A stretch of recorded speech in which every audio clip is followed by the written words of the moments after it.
Yasin.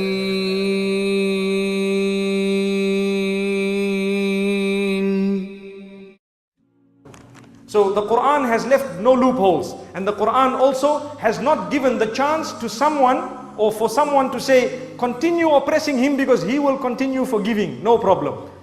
Do you know there is a story where there were three very pious people in the masjid, and there was one youngster. So the youngster was told, you know, those people are very pious. The one in the left is still young. The one in the middle is more pious than him, and the one in the right is extremely pious. So he said, how can I know the difference between he who is pious and he who is not pious? So the youngster was told, well, they concentrate a lot. So he said, all right, let me see. He went to the first one, Salaam alaikum. No response. He was involved, this man was involved in his dhikr and recitation of the Quran, no response. So this youngster decided to give him one clap on his face. So the poor pious person got one clap on his face, and as though nothing had happened, he continued reciting. Now the man says, yes, truly these people are pious, and the sign of it is that they don't even notice what goes on around them. Let me go and see the one who's more pious than him. So he moved slightly to the right, and he greeted again, no response. He gave this man one solid clap. The man got up and says, is your hand okay, brother? Is your hand okay, brother?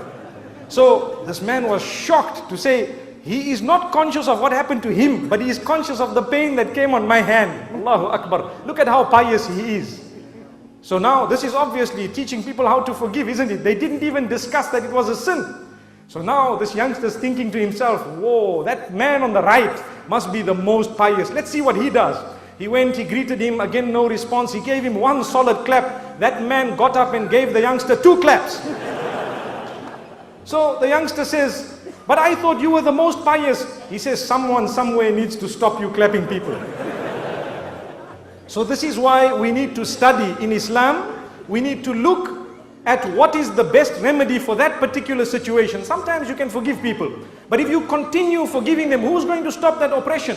This is why the hadith says that if you do not stop an oppressor from oppressing others, then chaos will overtake the whole community, and then you will make dua to Allah subhanahu wa ta'ala and He won't respond, because you will be collectively guilty of having allowed an oppressor to keep on oppressing or keeping on oppressing the rest of the people. So it's important that we balance it as we have been taught. May Allah subhanahu wa ta'ala grant that to us.